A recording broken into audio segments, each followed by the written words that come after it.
Bueno, buenas noches.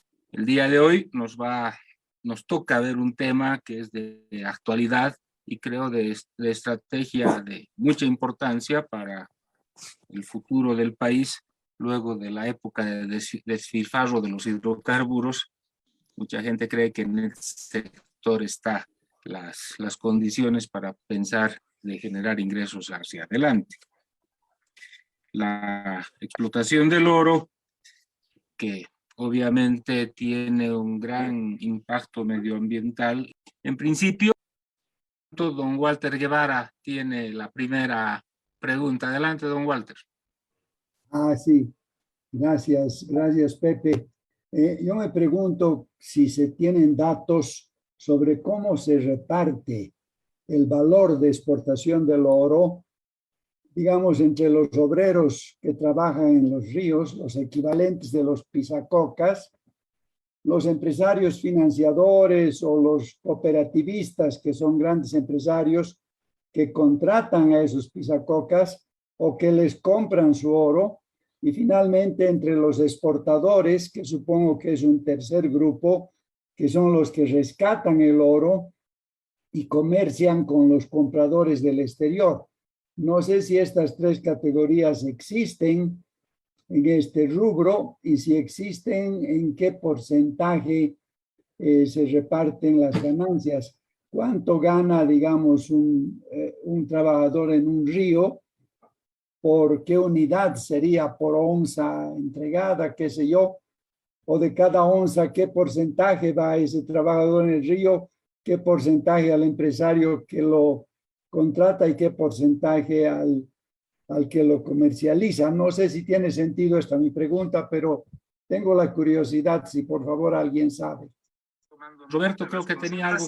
De uno de los visitantes del Facebook que pregunta cómo se explica el crecimiento de la exportación y explotación del oro informal en Bolivia cuando los precios han tendido más bien a caer. Y se pregunta hasta qué punto el contrabando de oro estaría encubriendo mecanismos de lavado de dinero con la economía de Florida. Y aprovechando que tengo la palabra, voy a hacer un par de preguntas, si me permites, Pepe. Una de ellas es si saben ustedes cuál es la importancia de la compra local de oro. Como todos sabemos, el gobierno ha planteado recientemente una ley para modificar el manejo de las reservas de oro con el pretexto de que el Banco Central quiere comprar y quiere mejorar las reservas. Sabemos que es un parte del pretexto, pero me gustaría saber si ustedes saben algo de la actividad, digamos, compradora del Banco Central del oro producido. Y tengo una curiosidad al tema de las nuevas tecnologías que ha mencionado tanto la senadora Requena como el ingeniero Garzón. Él dijo que había nuevas tecnologías con menos uso o sin uso de mercurio para poder hacer esta limpieza, digamos, de las arenas y la extracción del oro. No sé si podría contarnos algo de estas nuevas tecnologías y en qué medida ellas son o muy intensivas en maquinaria o son muy intensivas en conocimiento, dos cosas que posiblemente no tienen los cooperativistas, ¿no? Gracias. Gracias, Roberto. Don Eduardo Rodríguez tiene la palabra. Habilita tu micrófono, Eduardo, por favor. Gracias, Pepe. Primero, felicitar a quienes nos acompañan esta noche, a Dionisio, a Enrique y a la senadora Requena, que nos ha dado una mirada tan preocupante sobre este tema. Yo quiero ser muy concreto y preguntar, sobre todo a Cecilia, en qué medida podemos apoyar o generar una suerte de impulso a esta preocupación, entre otras cosas, generando acciones populares. Entiendo que, no sé si tú, Cecilia, o algún otro grupo de ciudadanos también acudieron en esta acción de defensa de orden constitucional y que está diseñada precisamente para resguardar los derechos colectivos como los derechos al medio ambiente o el incumplimiento por parte de particulares o del propio Estado en el resguardo del patrimonio como es el medio ambiente o la propia minería. De manera que simplemente esa pregunta y reiterar mi felicitación y por cierto, la alarma que genera esta información que hemos recibido esta noche, y creo que este tema debería tener un seguimiento y una amplificación mayor. Gracias. Gracias, Eduardo. Vamos a invertir ahora la participación. Antes, a ver, a Eduardo, a Armando La Parra más, y después vamos a intervenir la participación. Vamos a invitarla primero a Cecilia. Armando, la consulta y luego Cecilia. Dale, Armando, micrófono. Muchas gracias. Realmente han sido intervenciones que nos han dado muchísima información muy importante y al mismo tiempo preocupante. Pero en todo lo que es la producción informal en Bolivia, pero fundamentalmente lo que tiene que ver con la coca y el oro, tiene un contenido político muy fuerte. Es decir, esto tiene que ver, estos sectores sociales, que son los productores de coca y los productores de oro, son los cooperativistas, productores de oro fundamentalmente, son grupos sociales que tienen una influencia, una capacidad política muy grande sobre los gobiernos de los últimos casi 15, 16 años. Entonces, cualquier medida que se pretenda tomar que vaya a afectar a estos sectores requieren de una capacidad política. ¿Quién puede hacer eso? Todos los planes que se puedan hacer, si no hay una capacidad política para conseguirlo, es pérdida de tiempo. ¿Cómo se puede enfocar ese tema desde este punto de vista? Eso es, gracias. Gracias, Armando. Cecilia, por favor, podemos empezar contigo a absolver las dudas o comentar sobre los comentarios. Tu micrófono, por favor. Ok, muchas gracias. Comienzo también por el final. Sí, yo justamente, Armando, me había referido a la necesidad de acuerdos y a la imposibilidad de que la principal estrategia sea punitiva, represiva, es sencillamente inviable, hay que reconocerlo.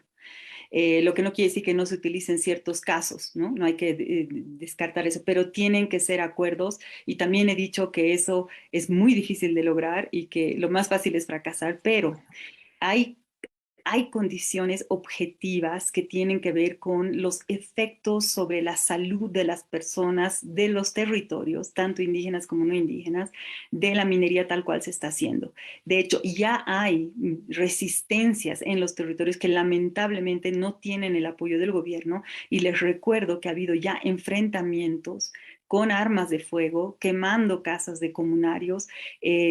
Realmente hay una situación de amedrentamiento sistemática en la región, pero si es que el Estado se diera al trabajo de entrar a hablar con las comunidades, realmente si alguien lo puede y lo debe hacer es el Estado. Obviamente también al Estado le cuenta, pero si vas a las comunidades y hablas una por una para generar información y luego generar acuerdos de una minería que sea, vamos a decir así, menos devastadora, lo diré, o no, tal vez menos devastadora suena muy poco, una minería que logre resguardar lo fundamental de las comunidades, los ríos, pero también, por ejemplo, las vertientes, están afectando las vertientes que proveen de agua potable a muchas de las poblaciones de la región, ¿no ve? Entonces, uno puede intentar hacer ese tipo de acuerdos con los mineros y con las comunidades, porque ya he dicho también que se están mezclando mucho los comunarios y los campesinos con los mineros. Creo que se puede hacer tomando en cuenta, y he insistido en eso,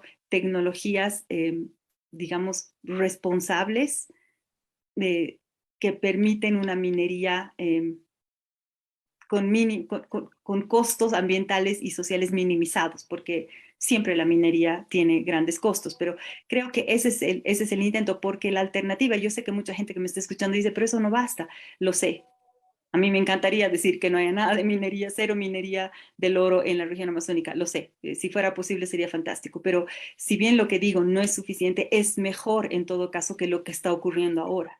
Y una vez que tú estás en un proceso de generación, de sensibilización y de interés propio, incluso de las familias mineras, muchas de las cuales están intoxicadas por mercurio porque tampoco hacen buena gestión del mercurio, entonces creo que tenemos un chance de iniciar un proceso que se puede ir reforzando mutuamente. Es una apuesta, es un intento de ir saliendo de esto comunidad por comunidad. Todavía la minería en el norte de La Paz todavía no, o sea, tiene mucho más campo para crecer y no debemos dejar que crezca. Ese es otro factor. Y tal vez decirles algo más. En términos económicos, el mercurio es súper ineficiente, ¿no? Se estima que se recupera en más o menos 50% y un poco menos del oro. Hay también argumentos económicos para ir hacia otras tecnologías que convienen a la pura racionalidad económica que es tan fuerte y que es la que está primando en este momento. En suma, es una tarea titánica en términos políticos, Armando, como tú lo has dicho, pero no queda otra que tratar de acometerla y diría yo con fuerte apoyo de la sociedad civil con sus propias estrategias de generación, de sensibilización, de puesta el tema en agenda, de influencia a través de organizaciones como Contiocap, etcétera. Creo que ahí se puede hacer un trabajo de varios flancos. Sé que no es suficiente mi respuesta, es lo que sé, lo que tengo en la cabeza. Ojalá pudiéramos hacer algo mucho más genial, rápido y con soluciones más claras. Bueno, perdón, voy apurándome más. Acción Popular, estimado Eduardo, cuando te escucho preguntarme eso, sencillamente me hace saltar de la posibilidad de que eso se haga mejor. Nosotros hemos hecho hay una acción de inconstitucionalidad. Nosotros, cuando hablo de nosotros, son 9 legisladores de Comunidad Ciudadana, con la iniciativa de Santiago Ticona, la doctora Salame, Toribia Lero, diputada por Cochabamba, bueno, en fin, Nelly Gallo, no quisiera dejar de mencionar a ninguno de ellos, Fernando Vaca, Nelly Gallo, Cecilia Moyoviri, Dali Santamaría, bueno. Hemos presentado una acción popular y a mí me parece notable que no nos hayan podido decir que no. No nos han podido rechazar la acción popular, pese a que en todas las audiencias había mineros alrededor haciendo reventar petardos, no podíamos ni escuchar a ratos la sesión por la presión que han generado banners con nuestras caras, yo siendo asesina porque hubo un accidente donde murió gente. Realmente la presión de este sector es brutal y la sintieron los vocales y por supuesto que la han sentido el Ejecutivo, que estaban ahí sentados, Ministerio de Minería, Ministerio de Medio Ambiente, Cernap y AHAM. Pero no nos han podido decir que no a todo. Han tenido que darnos lo que se llama tutela parcial, que es como darnos la razón parcialmente. Han dejado por fuera minería ilegal, pero en el caso de Mercurio no han podido más que dar sugerencias de que el gobierno haga ciertas cosas y el legislativo otras, y no voy a entrar en detalles porque sería muy largo, pero el punto es que creo que hay que cubrir ese flanco también. Y si tenemos personas en la sociedad civil como Eduardo y otros que saben hacer eso bien, porque aquí se necesita una capacidad que en Bolivia no hay en este momento, la capacidad de litigar en nombre del medio ambiente, de litigar en nombre de los derechos incluso de la madre tierra, de pararse ahí y utilizar la normativa que tenemos, para hacerla cumplir. Y hay la presión también de la CIDH, la presión internacional. Hay ahí un flanco que cubrir y que aprovechar de mejor manera. Yo definitivamente creo que hay que intentar también, no solamente, pero también hay quien dice, no, ¿para qué vamos a perder el tiempo? No. La acción popular es una prueba de eso, y quiero decirles que el Tribunal Agroambiental ha estado dando también fallos interesantes en otros casos con áreas protegidas. Ya no voy a entrar en detalles, pero ahí está. La compra local del oro no tengo, sé que no es significativa, eso es lo que puedo decir a la pregunta, creo, de Roberto. Sé que no es significativa, pero sé que ahora justamente con la ley del oro que está ahí dando vueltas por la Asamblea, el Banco Central está tratando de generar condiciones adicionales de compra de oro. No está claro qué, no quiero especular acá, pero en principio podría ser más importante si es que esta ley se aprobara. Entiendo que es para reforzar reservas internacionales, lo que sí, porque la verdad es que ya hemos exportado más toneladas de oro que las reservas que tenemos en el Banco Central. Y podríamos tener problemas ¿no? de respaldo, y claro, parece lógico intentar aprovechar este boom del oro, pero bueno, en eso está, y es un tema complejo por sí mismo al que no voy a entrar, pero en todo caso la respuesta concreta es que sepamos es insignificante en relación a la exportación. Había una pregunta diciendo que el precio había caído y por qué se había expandido. No, yo entiendo que el precio ha subido también. El precio del oro está ahora muy alto. Hemos visto más o menos 2.000 y pico la onza Troy, o sea que está creciendo, y entonces es esta economía internacional que jala toda este incentivo para explotar. Y finalmente también ojalá que los otros colegas puedan complementar lo que a mí me está faltando. Pero la distribución sobre la que preguntaba Walter, no hay datos oficiales que yo conozca y los hemos estado tratando de obtener, pero lo que sí sabemos por las actividades de fiscalización que hacemos es que, por supuesto, y como decía antes, la gente que tiene el capital, que es la gente que puede llevar la retroexcavadora, la volqueta, ¿no? Son los que se llevan la parte mayor en términos de la explotación misma, y después, aunque no tengo datos de porcentuales, ojalá que otros sí, los comercializadores que muchas veces están aliados a unas redes de fraude para exportar el oro sin pagar ni siquiera las miserables regalías que tiene que pagar. Es un dato adicional sobre eso. Tenemos un sistema, Cenarecom se llama, de control de la comercialización del oro, incluyendo la exportación, que es desastroso. Hasta donde nosotros pudimos ver, tenían un Excel como tabla de control que se puede alterar por completo. Es de no creer. Esa instancia es una oficinucha por ahí, que ni siquiera tiene oficinas. Ahora creo que estaban poniendo recién en Beni, cuando en Beni es el segundo departamento de explotación de oro. Entonces se pueden imaginar que estamos en unas condiciones institucionales escandalosas. Gracias. Gracias, Cecilia. Enrique, ¿algún comentario a las observaciones, comentarios, preguntas que han realizado? Tu micrófono, por favor. Ya, sí, muchas gracias. Simplemente quedando en la última pregunta que se respondía, sí es sumamente difícil tener esos datos pormenorizados de quién se lleva. Es difícil. Lo que sí se puede decir al respecto es que, claro, una buena parte de la producción de oro, como vimos, son cooperativas. Las cooperativas no se caracterizan por ser productoras eficientes, al contrario, son sumamente ineficientes. Entonces, ciertamente las cooperativas en general son a nivel Bolivia, no solamente del oro, sino en toda la minería, son la mayor parte de los trabajadores del sector minero, ¿no? Representan, si no me equivoco, alrededor del 65% hasta 60% de los trabajadores en el sector minero. Y si vemos el valor por el valor de producción, ciertamente se nota la ineficiencia de la minería cooperativa, pero lamentablemente es la que se fomenta. En ese sentido, ciertamente es muy, muy complejo el tema porque es primordial trabajar y ver qué hacer con los cooperativistas. Pero también hay que ver que si se expande este tipo de producción, es porque existen las condiciones para esto.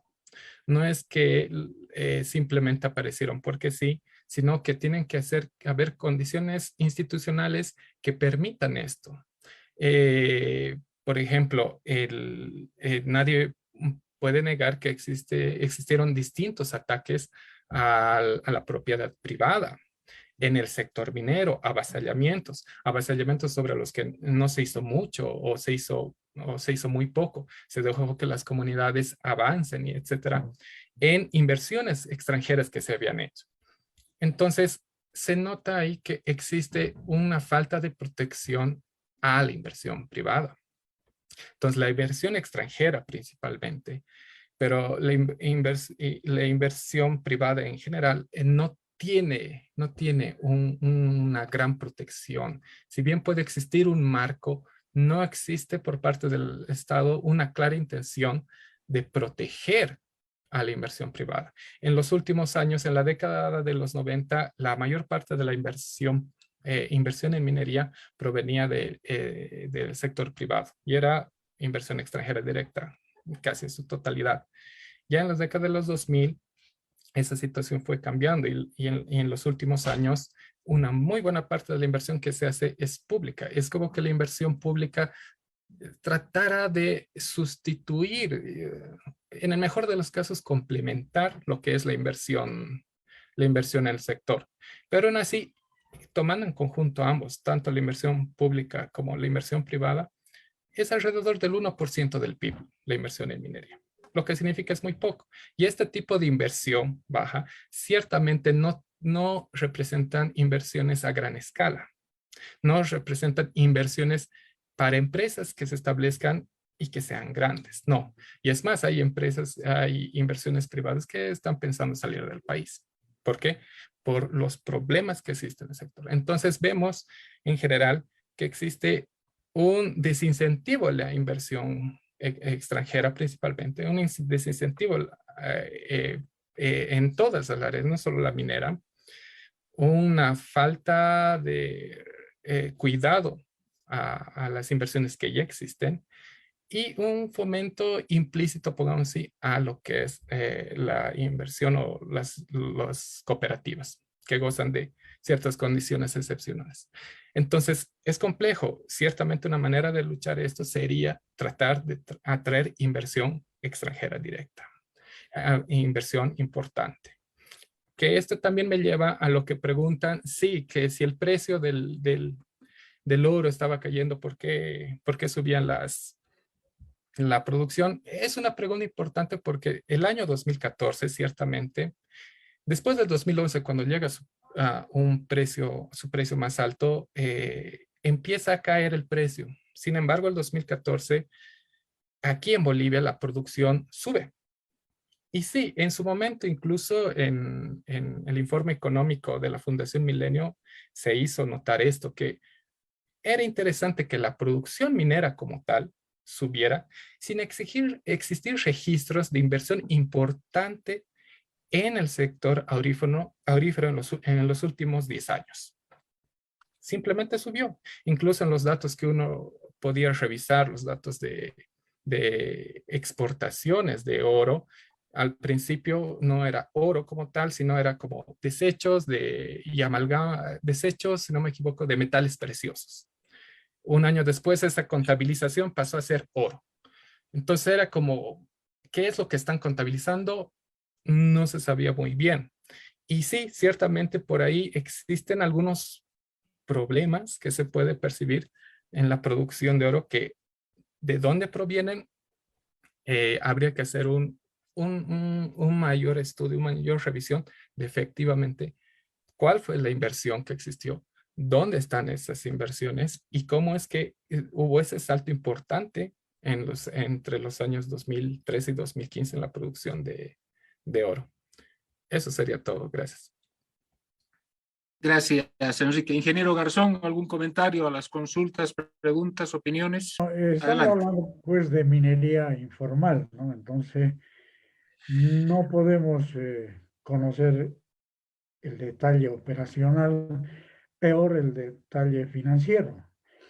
La primera tarea que tiene que hacer cualquier gobierno que quiera hacer es definir si va a luchar contra la minería informal e ilegal o va a poner los acostumbrados remiendos para hacerles subir un impuesto o cobrarles una mayor regalía, etcétera, que solamente es un parche y no soluciona el problema. Tenemos que definir eso como gobierno. Segundo, como decía la senadora, hay que cumplir la ley, ¿no? O sea, por ejemplo, cuando ellos hablan de oro marginal, entonces, oro marginal, se han inventado un término para pagar menos regalía, nada más. O sea, no es que sea, ¿cómo se va a definir el oro marginal? El oro es oro. Así se saque 10 miligramos o 1 kilo a la semana. Es oro. Entonces, esas cosas hace la informalidad. Entonces, obviamente ellos manejan la imagen del pobrecito que está chuando en el río lo que sobra y que se gana para el pan de cada día, y no es así. Hay una invasión de inversionistas, entre comillas, en el área en este momento de toda nacionalidad, que primeramente facilitan para los ríos mayores las las embarcaciones con su equipo de dragado y en las riberas de los ríos para trabajar con equipo básico, que tampoco puede decir que no es artesanal. Sigue siendo artesanal porque el tener un grupo electrógeno o una pala no quiere decir que sea una tecnología, ¿no? Hay tecnologías para explotar, obviamente, los aluviones.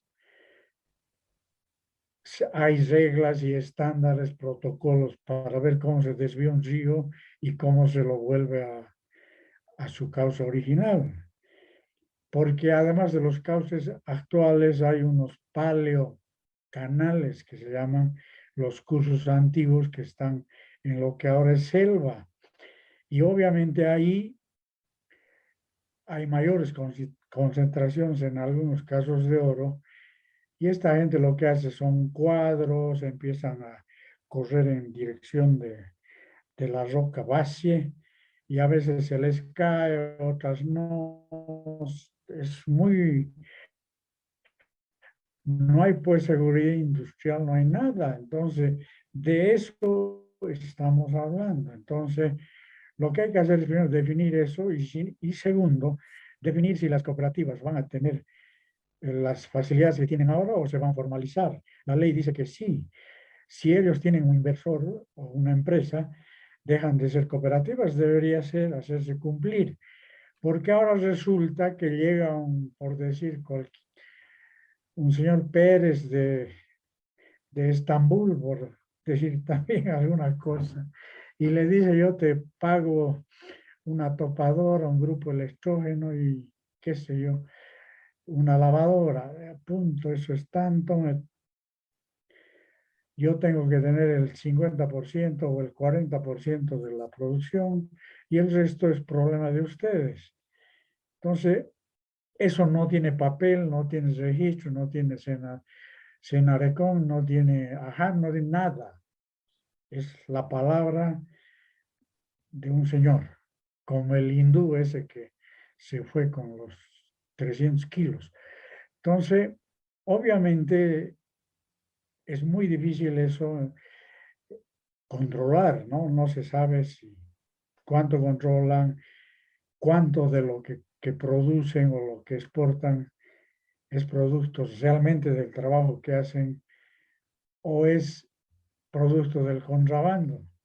Lo que ocurre es de como en el Perú, por ejemplo, están luchando duro contra la minería ilegal, hasta bombardean sus campamentos. Entonces, obviamente esa gente trae su orito a Bolivia y sale como producción boliviana, ¿no? Entonces, después La Plata hace el camino inverso. Entonces, ese tipo de cosas se deduce por la cantidad de oro que se exporta y la que se produce legalmente. Entonces, y segundo, tiene que haber un sistema de control del Estado, cualquiera sea la alternativa que se elija, pero realmente tiene que haber puntos donde se pueda comprar el oro por el Estado, no hay otra, ¿no? Si uno quiere controlar una producción, hay que comprarla, ¿no? Entonces yo sugerí en una de mis columnas el decir, bueno, se prohíbe la exportación de oro por 3 años, digamos, mientras logramos una solución mayor. Entonces, pues, en eso nos daría tiempo para hacer una estructura, porque el Senarecon no es pues una estructura. Lo que se tenía que hacer era pues una empresa del oro que básicamente tenga la capacidad de controlar desde la operación hasta la comercialización. Y para eso se necesita plata, inversiones, tecnología. Ahí sí se necesita tecnología, porque las cooperativas venden al banco, pero no venden un oro comercial, venden un oro que es menos del 90% de oro, ¿no? Tiene impurezas y cuando se quiere monetizar ese oro pasa por análisis, hay empresas especializadas para eso, sobre todo en Inglaterra, donde hay unas hacen la refinación del oro, que son las que realmente se monetizan en el mercado internacional y las que deberían tener las reservas internas del país. Entonces, todo ese problema obviamente es muy complejo.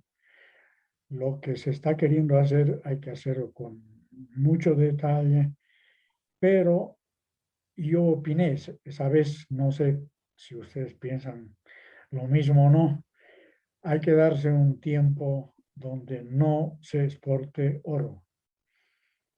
Eso sería lo principal. Lo demás, concuerdo con lo que ha dicho la senadora y el señor de Milenio también. Yo creo que esos son los detalles. No va a venir inversión de la buena a Bolivia mientras estemos con la ilegalidad en la puerta y con la informalidad en la ventana. Entonces, no podemos soñar en inversión extranjera directa. Tiene que ser un sacrificio del Estado precisamente en base al metal. Entonces, lo que tiene que hacer el Estado es comprar el oro y prohibir la exportación. Eso es mi aporte, que lo había hecho hace un año o dos ya, pero que como en todo en este país es como una brisa suave que se pierde al primer, a la primera nube que aparece. Entonces, así estamos. Yo creo que por la avanzó de hora vamos cerrando el evento, agradeciendo a Cecilia Requena, nuestra senadora. Excelente la intervención, ingeniero Dionisio Garzón y Enrique Araníbar. Creo que nos han dado un pantallazo general de la problemática del oro, nos han dejado mucha tinta en el tintero sobre qué debemos hacer y cómo enfocar el tema, pero creo que es una información valiosa para todos nosotros y para todo el público que nos escuche y nos ve a través del Facebook. Así es que agradecerles a cada uno de ustedes su participación. Gracias, muchas gracias. Hasta pronto.